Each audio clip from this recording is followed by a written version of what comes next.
Welcome to Fork Around and Find Out, the podcast about building, running, and maintaining software and systems.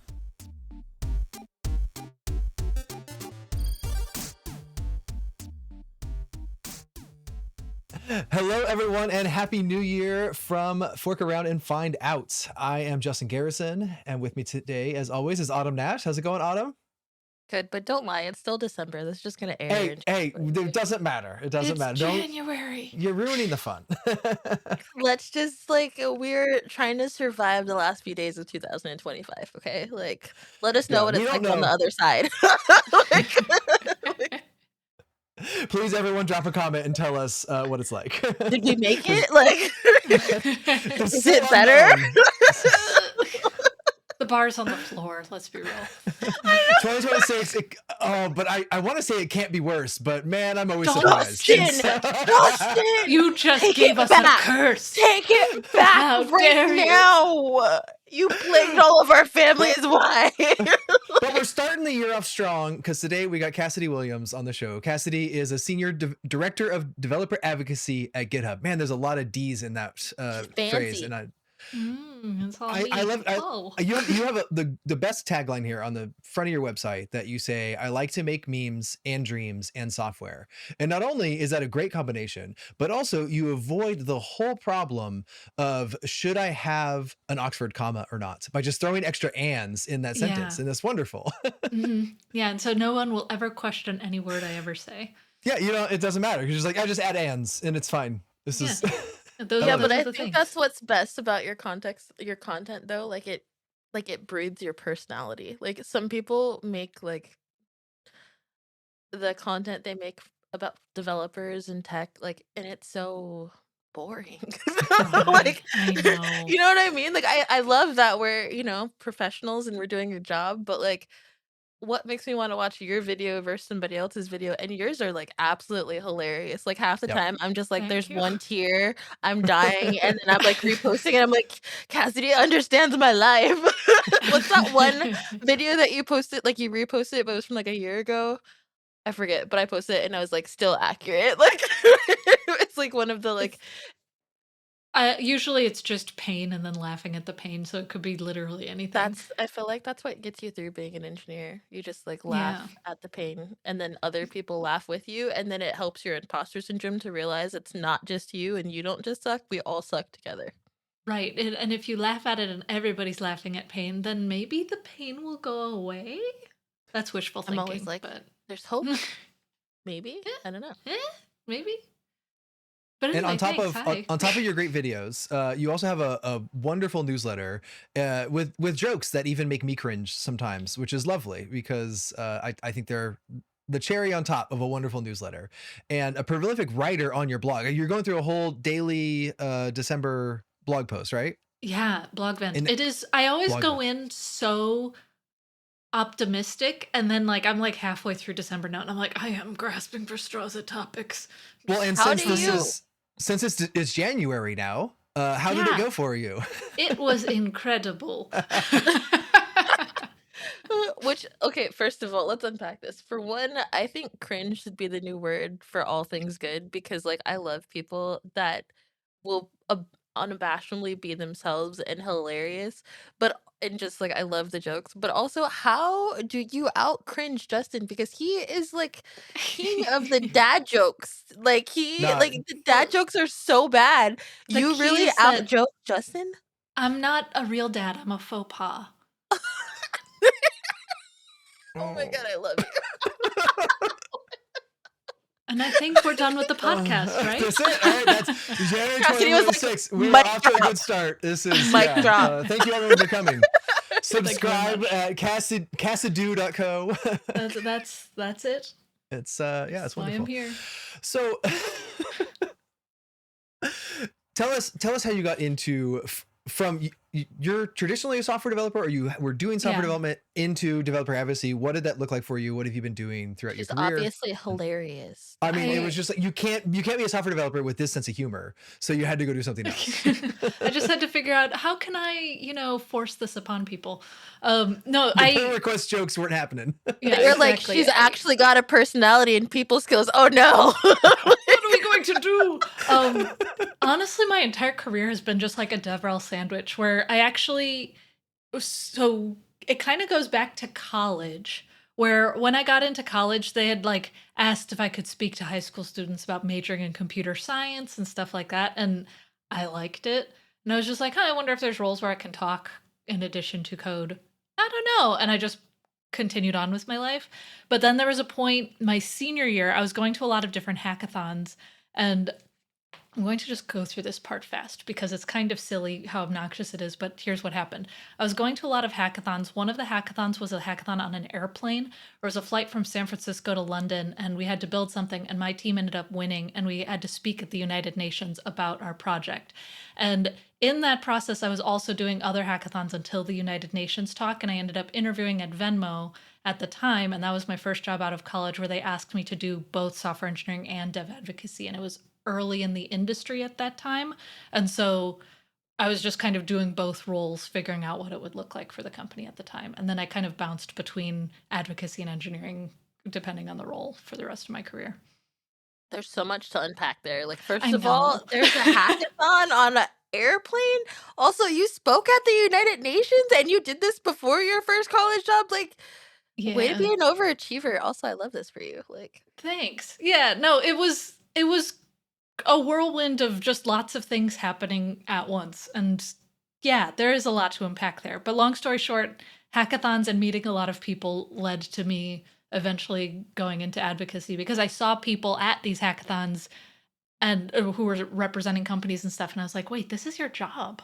You can just help people code. That's so fun. And so again, it wasn't like as much of a full-time job back when I was about to enter the industry. And so my initial roles were combos of advocacy and engineering, and then went all into engineering, then went all into advocacy and back and forth for almost every role. How did you find roles that were both advocacy and engineering? It was the kind of thing where, so I started at Venmo. Venmo was my first job out of school, and at the time, Venmo was owned by a company called Braintree, and then PayPal bought Braintree and Venmo right around when I was joining. And the PayPal split off from eBay. There was a lot of like shifts and stuff. And so they were kind of like combination making up the role at Venmo, but also changing tides and stuff. And so that's why it was kind of a combo role, because they needed someone to speak to developers and use the Venmo API at the time, but it was also shifting. And because of all of my work in the New York City tech scene at the time, that's where I was living, I eventually, when enough changes were happening because of that buyout and PayPal splitting off from eBay and stuff, I ended up going to a startup that basically wanted me to do the exact same thing. And it was called Clarify, working in AI at the time.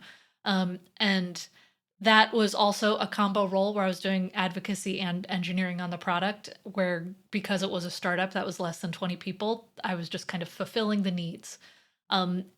I was also getting tired, and I also wanted to move away from New York City. And so I moved to Seattle and worked for a creative agency for a while. And that was just straight engineering. And so I was coding for clients, doing some engineering management, and that was my role. And I liked it a lot, but I ended up missing talking to developers. And so from there, I went to, and that agency ended up being bought and doesn't exist anymore. And I went to Amazon after that. And that was full advocacy. And it was advocacy for the Echo. I'm not going to say her name because she's behind me and she'll hear me. The Echo. It was fun, but without getting too into the weeds, the culture didn't really fit with what I wanted to do, and I didn't love it.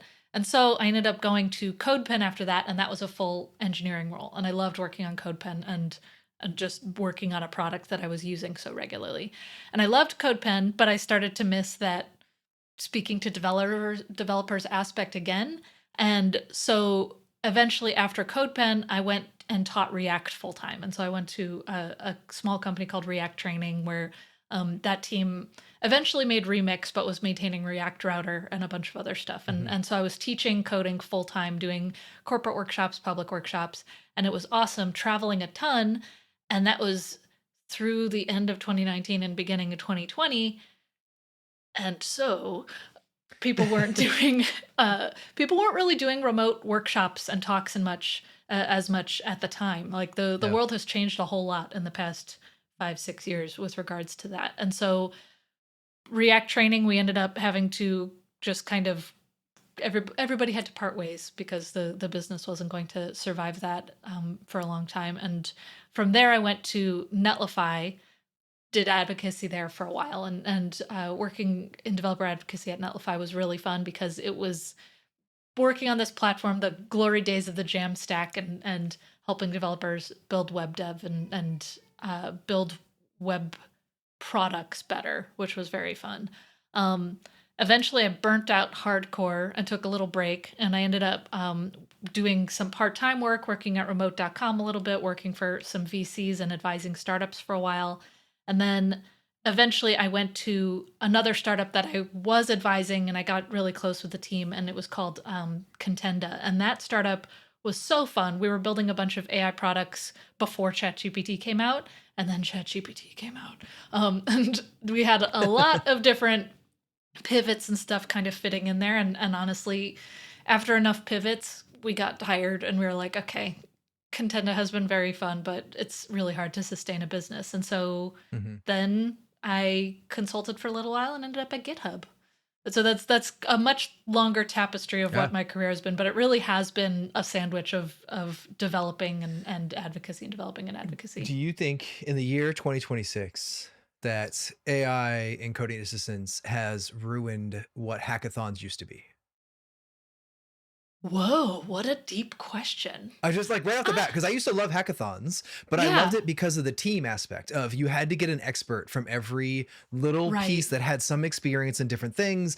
And I would come in and I'm like, oh, I'm the systems expert or architecture. You get your front end expert, your DBA, whatever.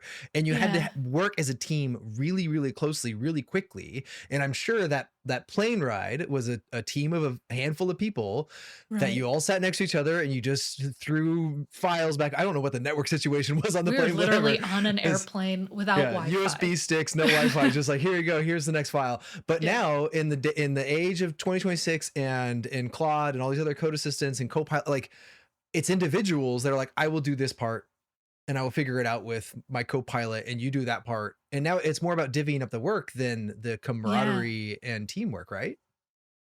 I've never really thought of it that way. I feel like there's aspects of that where, I don't know, I feel like in a lot of my really early hackathon days when I was still learning and a really early career developer, so much of my time was spent just like reading docs and trying to learn a new technology.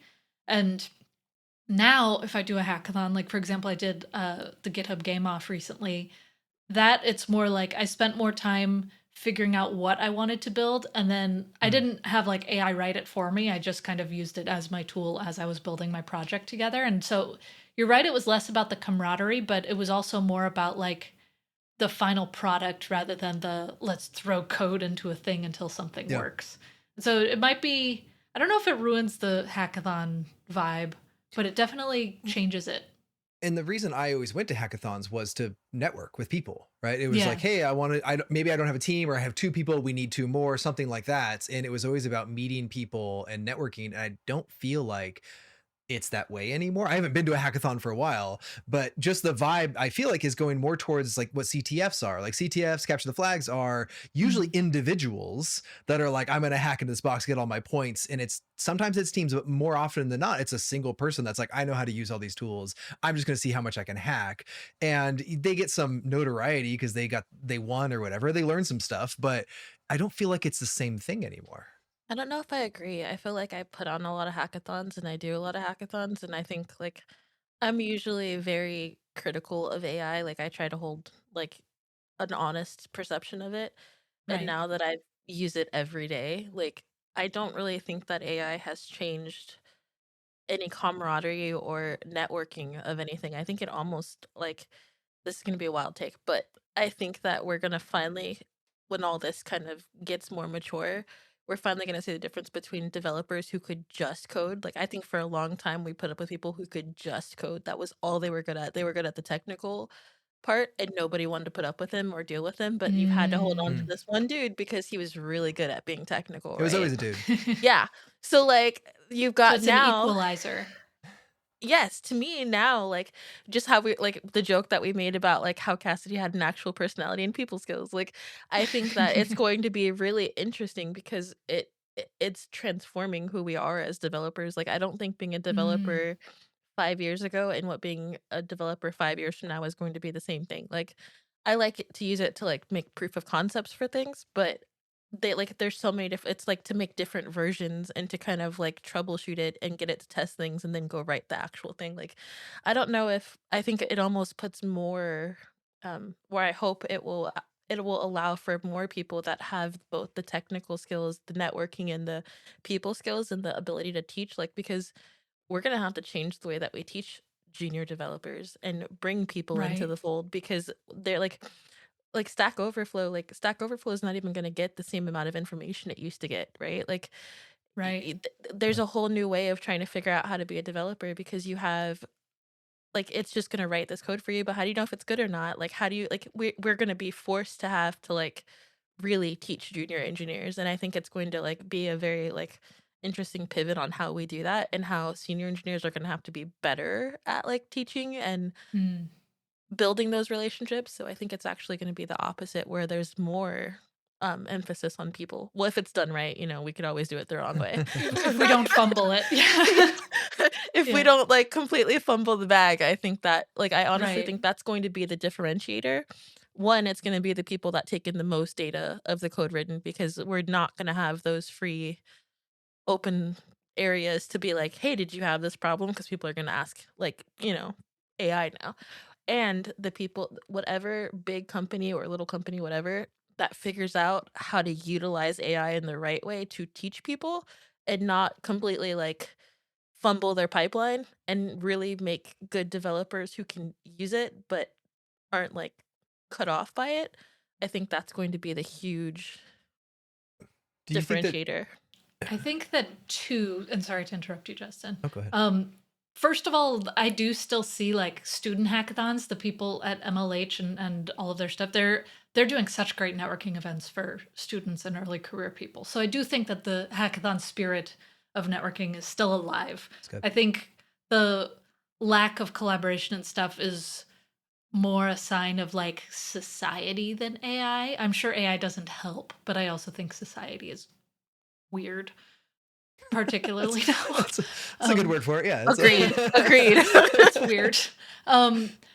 But I also I like what you mentioned, Autumn, when it comes to like the content that's being put out now. I think this is where like the revival of blogs that I'm seeing and like people leaning into RSS feeds and newsletters is really interesting, and I hope that we see more of that, because people are going away from centralized platforms like the Twitters of the world and stuff, because they're just like, well, if it goes away, where's all of my content? It's on your spaces that you create. And this isn't everyone, but I feel like that's a trend I'm starting to see, is people starting to create their content and communities in places that are more portable. I feel like I think it's almost gonna be like a almost democratizing, but not in the way that it might seem. Like, I think it's going to be interesting because the people like the Cassidys and Justin, who like to play around with things and try things, and like, your curiosity is never going to go away. Your big personalities are never going to go away, but now they shine through even more because people are just putting out AI slop that has no personality. Mm. So now, like, you being funny is even more of a differentiator. The fact that you can both do the technical and be a really good teacher and make that interesting to me, I think that, and honestly, like, we're a bunch of nerds. We made friends on the internet without having to be in person for a long That's time. true. And I think it's gonna make the internet cool again. Like, you're just like, look at this weird thing I hacked together, or, like, just, I don't know, like, I hate dealing with DNS, and AI can do that part for me while I do the cool colors and like the other cool thing. I mean, to your point of the AI piece is a tool to write the code, right? Like, if I was going into any hackathon for myself, like, I never considered myself a coder. I was like, I will set up the infrastructure so that you can run your code, do whatever, right? And now I can participate in the code writing pieces of it because I have a tool that generally does that. But back to what Cassidy was saying before, like I used to also read all the docs, and that's how I know when things work or they don't work. When the AI says, "Oh, you should be able to do this," I'm like, no, that's not in the API spec. That is not a field that is Yeah. available. We have to do it a different way, right? Like you still have to have that one notch lower understanding of what you're doing to be able to do it in any successful way. But I think my ultimate question is, what does that notion of I have a tool that writes the code for me and possibly even reads the docs better than than a human could or comprehend it, what happens to DevRel? Right? Because DevRel was the person that had to take all the docs and give them the pieces that they cared about, and then they could go write the code. But now I have a tool that does both those sides. So is DevRel's job just to be funny? Right? Like the things that the humor side of the AI that's not good at. I think like we are far from that. Maybe someday I'm gonna be just like, remember when I didn't worry about my job? Ha ha ha. But like the number of AI written blog posts that I've been asked to review, not even just like the ones that coworkers send me. I mean like in general, Yeah. people will ask me to review blog posts, and I'm just like, I can tell an AI wrote this because it's terrible. Yeah. Like I'm personally not worried about that level of content creation. It might speed things up, where I love tools like Descript, for example, where it uses AI to very quickly get a transcript and to make edits if you like remove a word and it'll cut something, or using AI to auto add captions or something. I think that there's Yeah. things that AI does for you, but there's still things that I know an AI couldn't do the product demos that I do. And not because that not because the AI tools are bad and not because I'm perfect, but because there's still a level of human quality that is needed for now, for the I next also think the foreseeable human future. relation part to it. You know what I mean? Like Right. you understand what other humans find not just funny, because I don't want to I think we have to be careful to not reduce Cassie to just being funny, right? Like, but it's more than that. Like we, we were talking about laughing about the bad times, like when things go wrong. It's not just so Right. much about being funny, but like you can then identify with all those developers. I feel your pain. This happens to me too. Mhm. Like, and I think that like AI is good for a lot of things, but to me, it's like an IDE or, like Photoshop or just the different things that we have already been using to enhance the world. Like, it's really bad at some things. It's really good at some things. You have to know that just to use it, right? Like, there's so many, like, they're just different levels of abstraction. Like, Photoshop didn't stop people from being photographers. You know what I mean? Like, it didn't stop people from having cool, unique ways of creating like drama or a story with photos. So like I don't know. I think that that's when we know AI really has the relevance, when we get through the like pretending it will do everybody's job, and like it almost shows what we're good at. Like I don't think the way that you use your videos to like show the empathy and relation that other people, like you understand what other people are going through, like I don't think AI could ever do that. There's do either of you know the game Go with I like know the of black the and game white Go. I've pieces never on the played grid? it, but I know it. Yeah. I love Go. I play Go every day. It's a really Oh, really fun game. You can play online. It's great. AlphaGo came out in like 2017 or something, and it was a whole big thing, kind of like IBM's Watson beat a chess master, and AlphaGo was Google's version of yeah. beating a Go master. And it's interesting to see how much the game Go has changed because of that.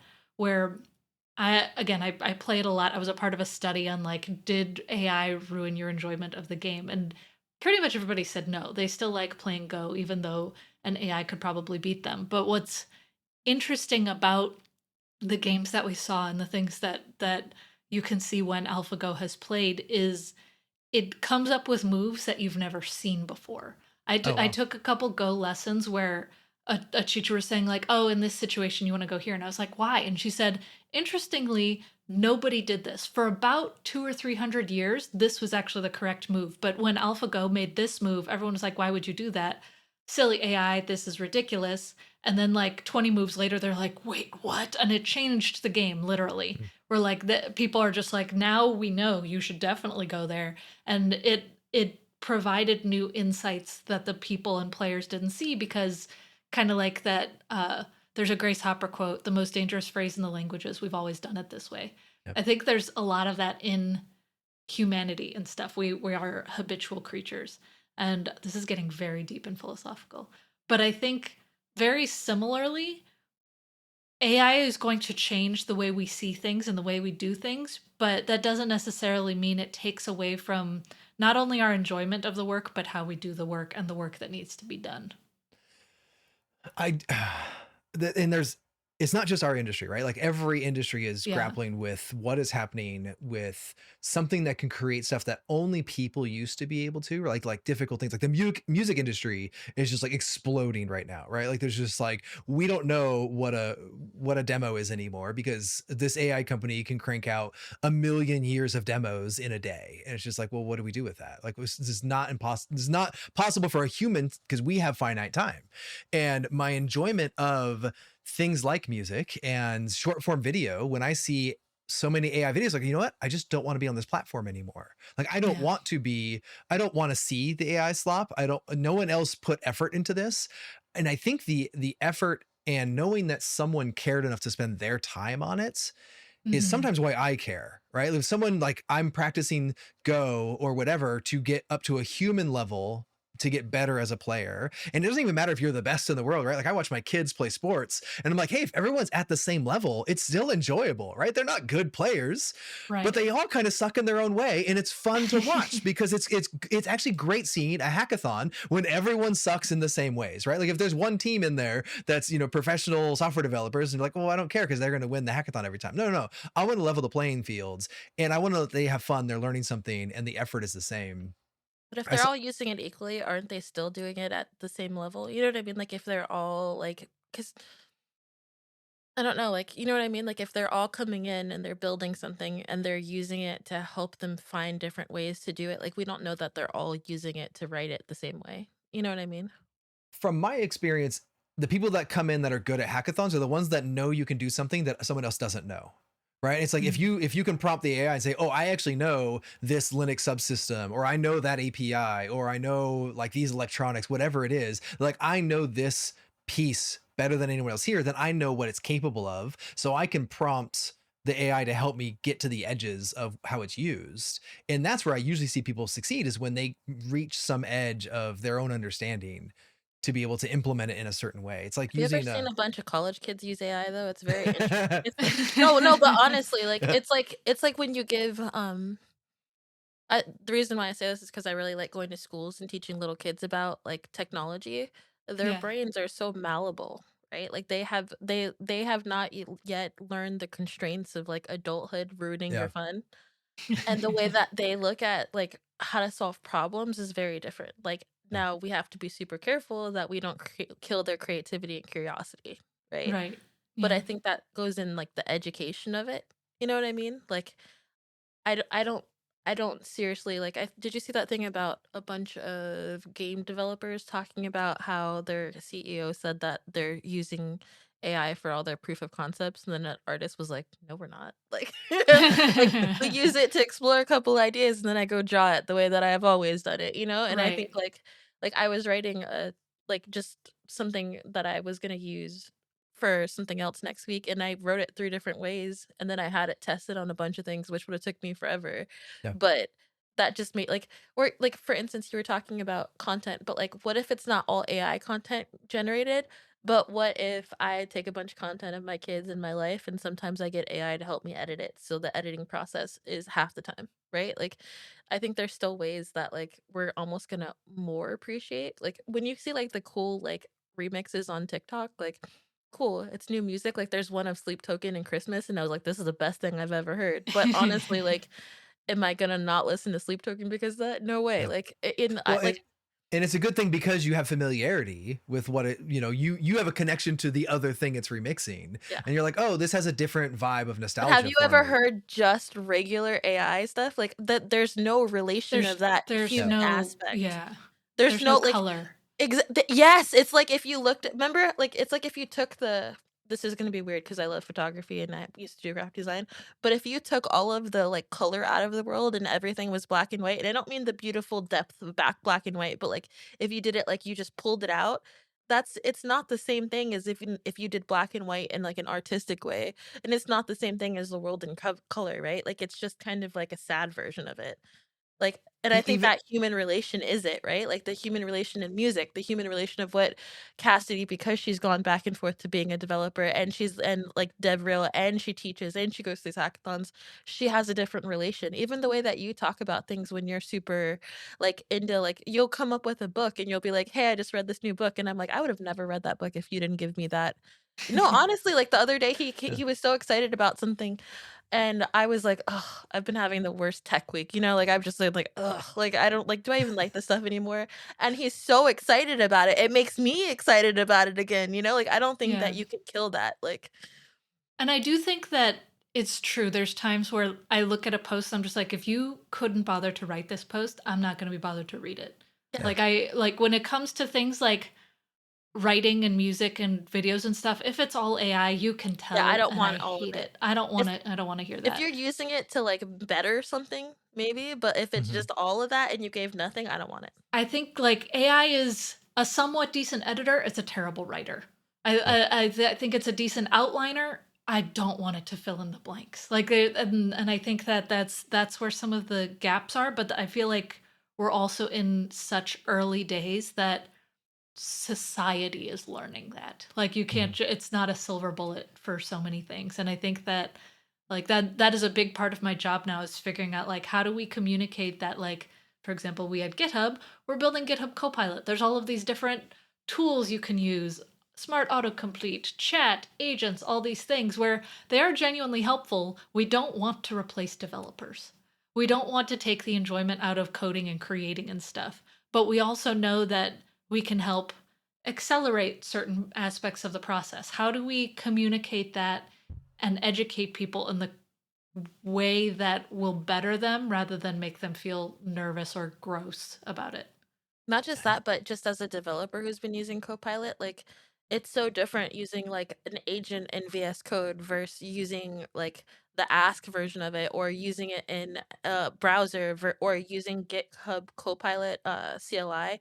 Mhm. By the way, GitHub Copilot CLI is fire. Like, it is so It's different, so wild. and I've it only is used it a little bit, but it's so it is a amazing. game changer in difference between that and using in the VS Code, I think, because it separates it for me, and it can Mhm. go, like, I can give it very, like, direct, like, instructions, and it'll build something, and then I'll go and do my own, like, like, it keeps it separate, but I don't know. I just think that, like, we're still figuring it out, and I think that it's almost like with our buying power, we're also going to make a lot of these decisions, Yeah.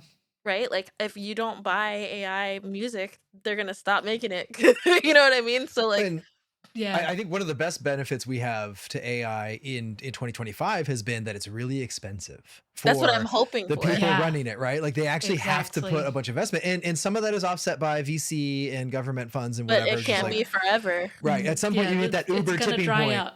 Yeah, where Yeah. all your rides are no longer VC funded, and you're like, oh, how much does this ride actually cost? Like, I don't think so. And I I think don't actually that's want where to do it's that. gonna get interesting because it is good at some coding projects, right? So I think that it'll be worth spending the money to keep that part around.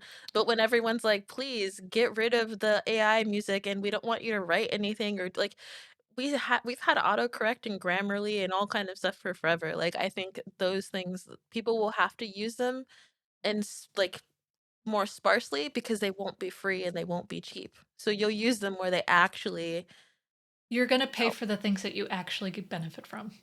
Exactly. And hopefully it's not just people paying to not think anymore because I think there's a lot of value in thinking And I think and that's why it's been free for so long too, though, because if they, like, get you with that carrot, right, where they're like, "Try this, and also forget how to write things and forget how to think," and then then you're they. reliant on us. Exactly, which is why, like, I play devil's advocate with my kids about all this stuff, and I'm like, "Well, what do you think about that?" And I, like, it's always Mm, about, like, that critical thinking Socratic aspect. questioning, yeah. Because it's like, I think that's the part that, like, nobody could ever replace your curiosity, the either of you 2, like, that is what makes you who you are, like, there's no AI that could be your personality or your curiosity, and I don't think that we're gonna lose that as long as we're cognitive of that being a tool, you know what I I mean? think you I think you hit on something that AI and DevRel to many extent, like the thing that is valuable out of it is getting someone else excited.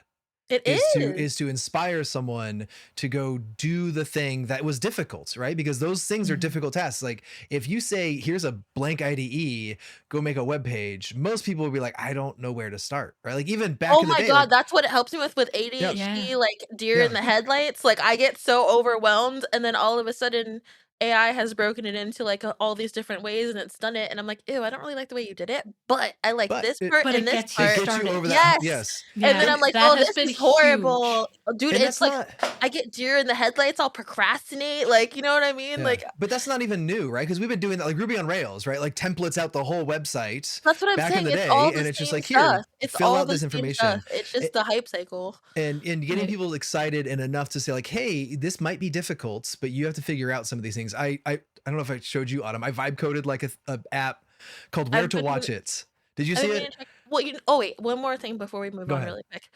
Your video about Kubernetes, you used a container, water, and some other stuff.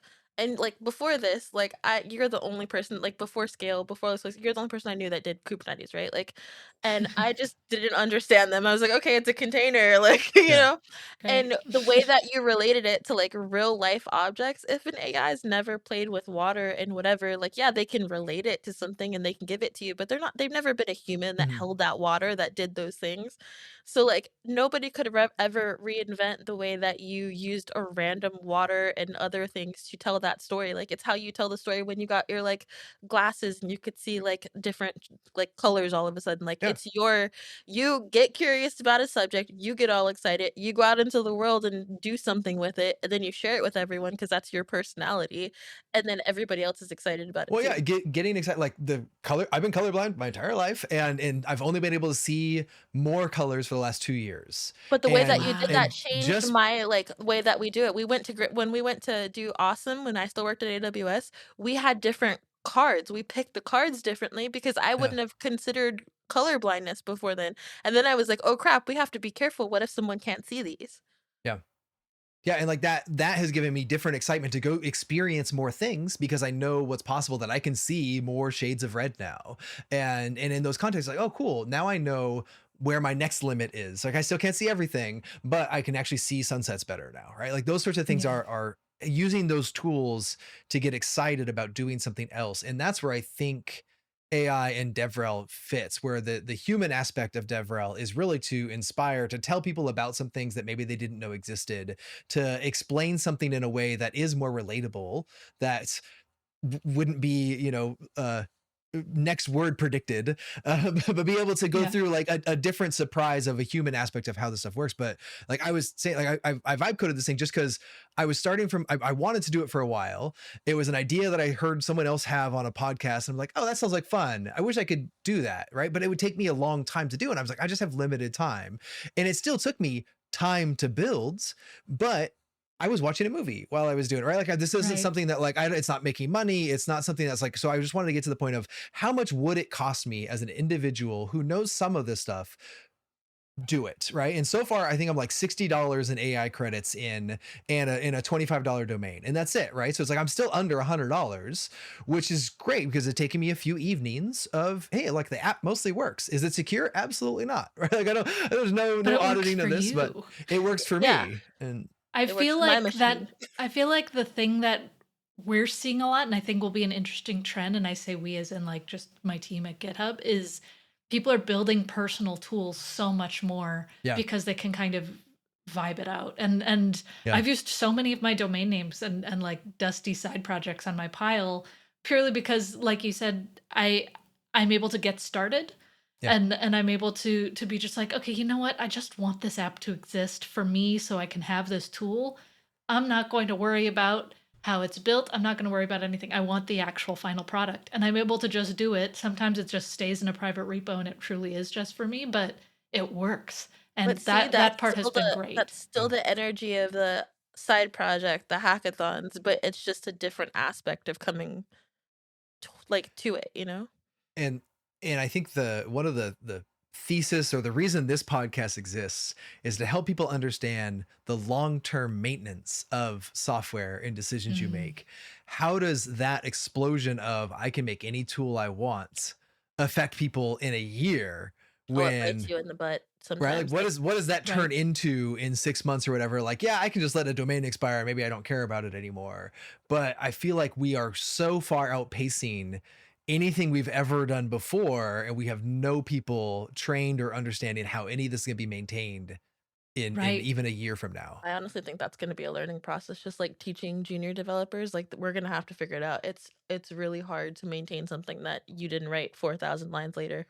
Right. And I think that that's where we need to keep beating the drum as an industry that it's not just about senior devs. We need to like still level up the people who are early in their careers Mhm. because those people are the future senior devs. And again, the roles are probably going to be looking different And we in a don't even know year, what 2 that years, looks 5 like. years. Yep. We don't know what it's going to look like, but we need people to continue to enter the industry and learn, even though it's particularly weird and challenging right now with all of these tools coming out. Such a weird space to be in. Like I feel like you don't even know what you're shooting for when you are thinking about promotions because Yeah. you're like, what does that even look like right now? Yeah, Also, it's tough. Go ahead. weird thing that I was thinking of when we were talking about paying kind of like to be able to do a little bit more. Like I got advice from a GM when I was like first a software engineer at AWS and I was like, how do you like balance being like a good parent and showing up to all your kids' stuff and like being a Mm. good spouse and like still like kicking butt at your career? Like how do you do all that? And he told me that he contracts out the stuff that he doesn't want to do. So like Instacart and like getting someone to like clean your house once a month or those kind of things. And it's kind of funny because sometimes I almost think that's what people that would be the cool thing of AI, getting it to do the things that we don't want to do or to make our lives easier so we could get a little bit more time with our like side projects or we can get like do things faster because I think that's what we should use it for, to buy you a little bit of time for the fun I things in just life. wanted to do my laundry and my Oh dishes. my, I would pay That's so all much I money. want. I would Cassidy, I I would want this. if you want a VC that that would make so much money, like do you I have 3 kids, Cassidy. My laundry pile haunts my like I dreams. I only have 2 and it's Like endless. It's if endless. the amount I would give hood rat money, like I would give so I would much sell my money. house. But actually though, like Like I I keep seeing like people saying we're working on a robot that can fold your laundry, but the video's AI and I'm just like, "Okay, that's not Yeah. real. Make it real. I'm begging you." if Because you can I find out where the socks go, because those little socks cost just as much as regular size it socks, doesn't make and I sense. just wanna know, like, how like, what like and, like, just, like, if you just somebody could just do the annoying things, like, manage where my kids' controllers went and, like, where they lost it, or, like, do laundry, or This is the someone tell future them we want.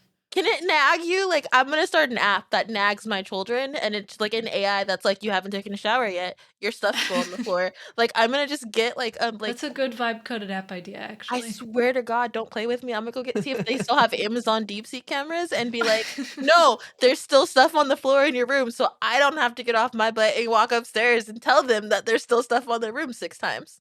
You know what? I Yeah. just got a startup You app. know, Go play.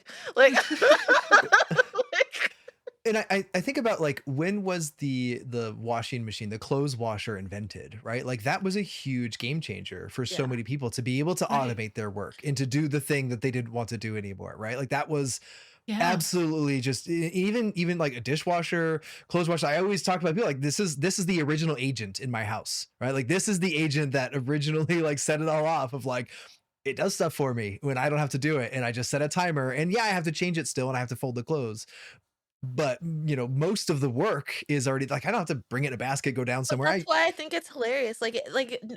There's a disconnect between like the products people want, right?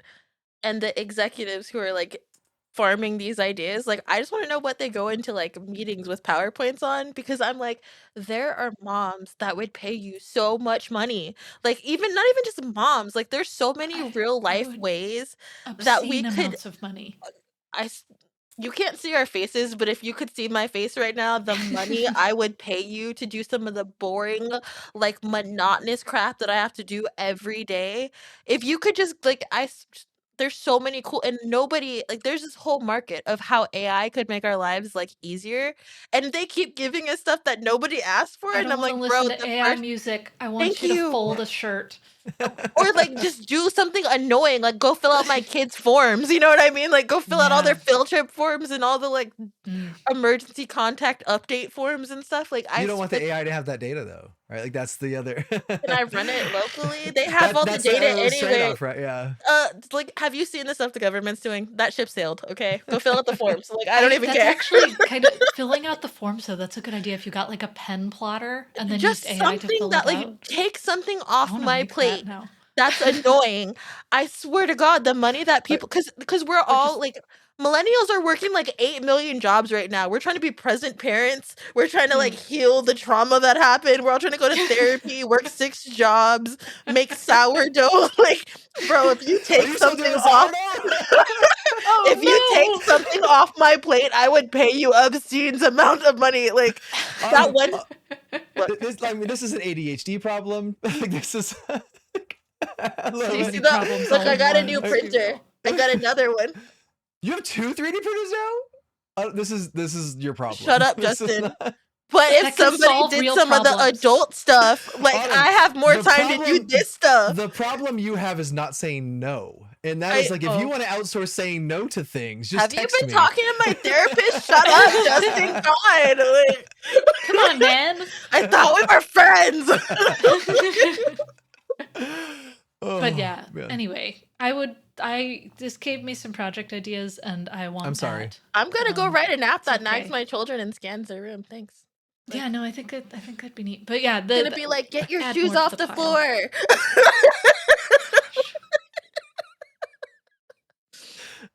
Missy, your house just have motion sensors in every room with cameras. That's like your controllers in this room. Hey, you didn't wear your shoes. And a camera to go over in my pantry and be like, put the Nutella snacks down. Put them down. You're on your 3rd Pringles. Leave it alone and go get some carrots. Some of these are actually very feasible. My mind is like, oh, I could do that. Wait a minute. Yeah. Oh, like I'm about to have IoT devices everywhere. My children are gonna be so annoyed at me, and then I'm gonna teach I'm haunted. them. They're gonna be like, we live in a, but they're such like those kids that like their mom talks about cybersecurity too much, and they're gonna be like, and it's stealing your data, and that's a bad idea because what if it gets hacked by a malicious actor? And they're gonna be like, I live in like a data like prison, and like I want you to stop. Mom. Yeah, you could be. This is locally hosted Home Assistant with local AI models running on a Raspberry Pi through Pi-hole or whatever. Just keep listing it off. It'll scare people away. We've gone down the nerd rabbit hole. I'm about to build so much hood rat stuff for my house over Christmas break. Like, that sounds so good though. It's gonna be great. And then when this airs in January, you'll be like, yeah, I did do all of that. That's the real test. Yeah, mid-January when this lands. Yeah, this is going to be a check-in. How's it going for you?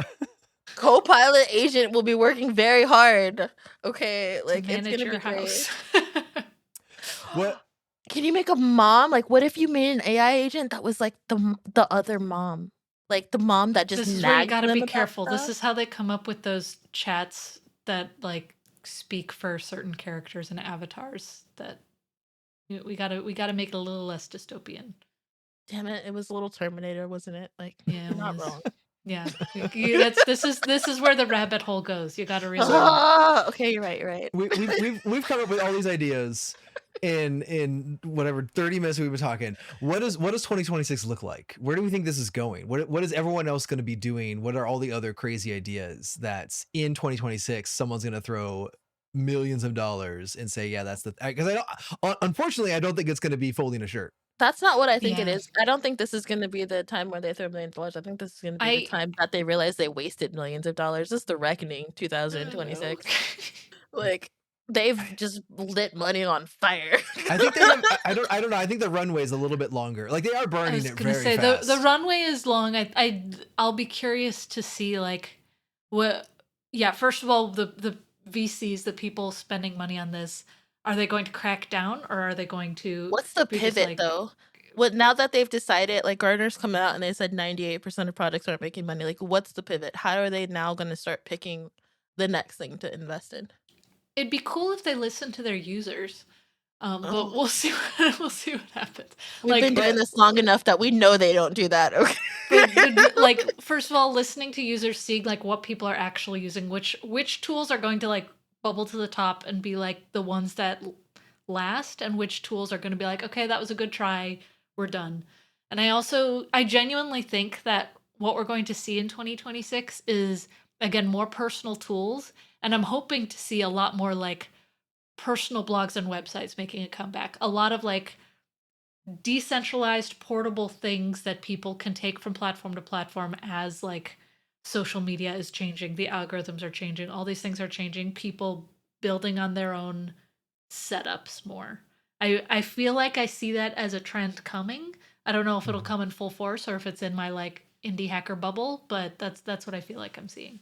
Do you have any advice for, I don't know, future Cassidys out there who are wanting to start that blog, or because it's daunting, like writing It, regularly? it is, but also you have more in your brain than you think. I literally my The blog internet is post harsh critics. Like, how do the you deal internet with all are the critics? yeah, and yet people don't listen to you as much as you think. And so I think you are your own harshest critic a lot of the times. Mm. And there have been so many times where I'm talking to someone, they're just like, "Oh, well, that course already exists. There's content on this that already exists." But there's rarely content that exists that speaks the way you speak. And the way you speak is a special way, which sounds like very sunshine and daisies, but it's true where you never know if your voice is going to be the thing that helps someone understand something better or helps someone learn better, change their perspective better. And Inspire so them to do something else, right? Like that's just yeah. try. Yeah. Yeah. That's really true, though. And a blog post doesn't have to be an intimidating thing. This is just going to turn into me telling people they should blog more, but like some of the best blogs I've read are like a paragraph long, but it's like a Yeah. really good insight, and I'm just like, "Wait, that was good. I need to bookmark this. I need to remember this." I have tried for so long to tell people like don't put a thread of multiple posts or tweets or whatever. Write a 3-paragraph blog post, right? Like Yeah. it's gonna exist longer. You'll be able to link it better. The You own the link will content. exist. Yeah. Yeah, Yeah. exactly. How do you like one of the things that I always tell people is make it a habit. Figure out when it fits in your time that says, hey, I'm inspired to do this now. Not only like do I have the energy to do it, I have the ability to do it. And a lot of times people are like, I'm on my phone and I can't type out a blog post right now. Like, yeah, that's kind of hard. For a little while, you could do it with like Medium or Ghost or something like that. But it's still difficult to just say like, oh, I have the ability and inspiration to write something right now. Right. How do you act on that?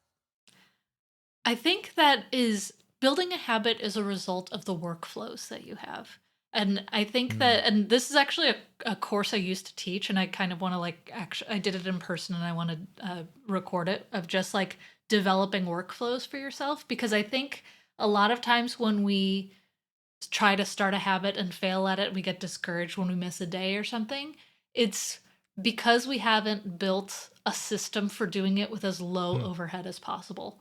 We build up this huge system where it's like, I'm going to create blogs and it's going to follow this perfect template, or I'm going to make sure everything follows a specific formula every single time, without starting significantly smaller than you plan and then like add more over time as you get Spreading out the work and making Right. it so that workflow builds up to, oh, this last piece is easy because I did a bunch of Yeah, little work leading up to it. And that's, I mean, I think exactly. a lot of people fail at personal websites and blogs because every time they want to write something, they have to redesign it.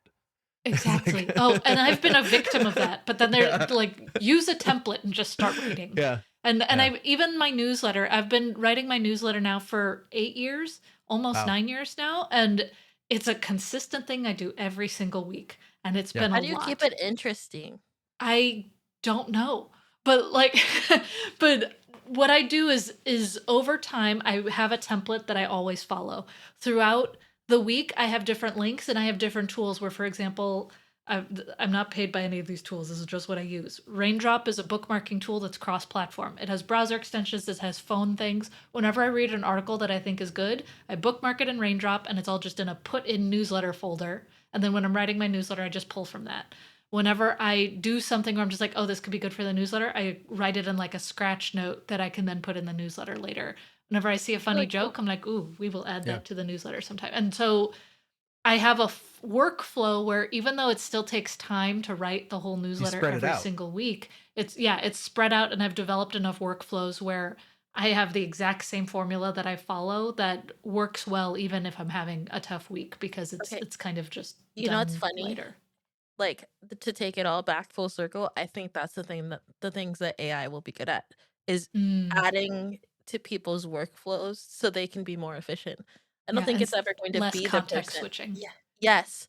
Like, Mm. and kind of like, I feel like that's the best part is when it's not making you switch context as much and you're still like recording that or putting it away or organizing that thing in the background. Like, I think that's when it's going to be very, It, Yeah.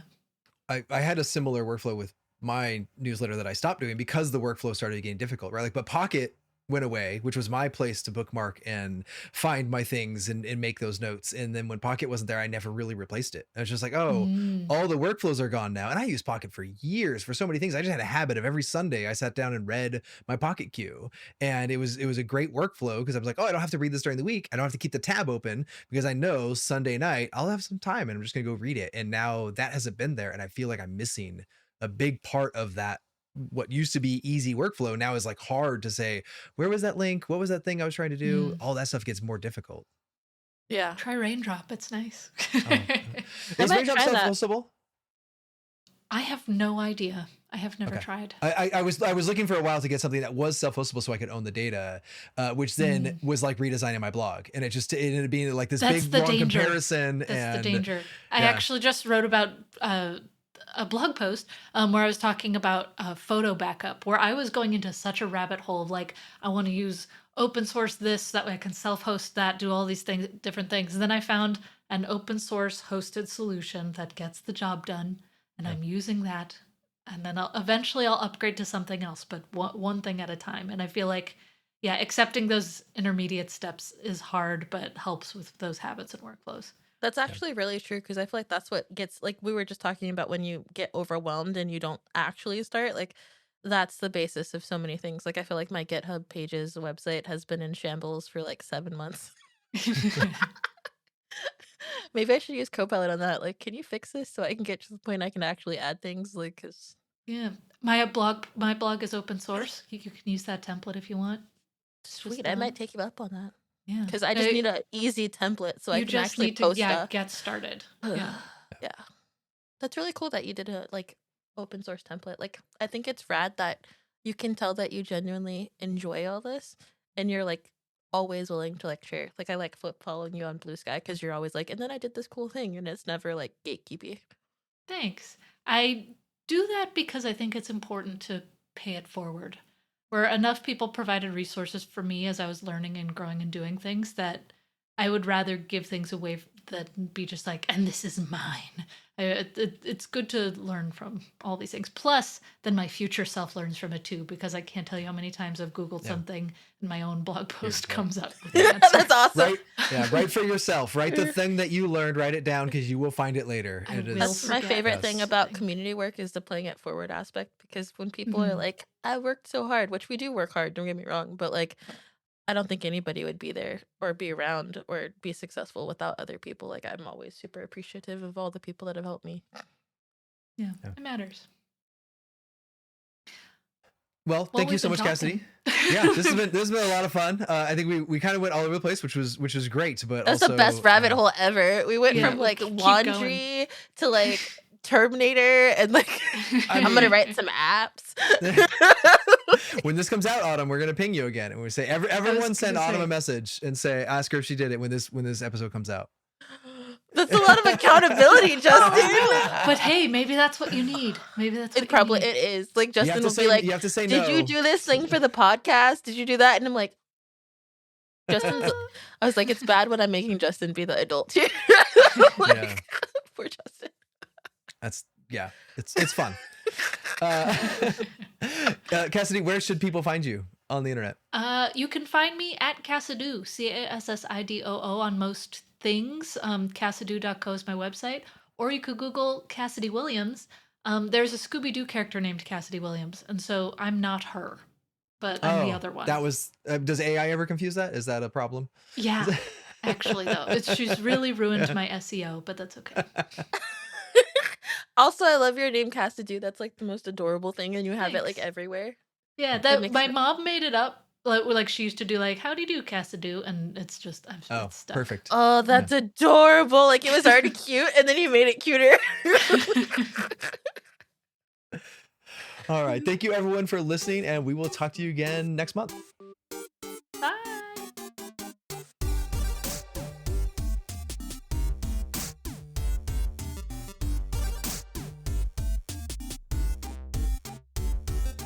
Thank you for listening to this episode of Fork Around and Find Out. If you like this show, please consider sharing it with a friend, a coworker, a family member, or even an enemy. However we get the word out about this show helps it to become sustainable for the long term. If you want to sponsor this show, please go to FAFO.FM/sponsor and reach out to us there about what you're interested in sponsoring and how we can help. We hope your systems stay available and your pagers stay quiet. We'll see you again next time.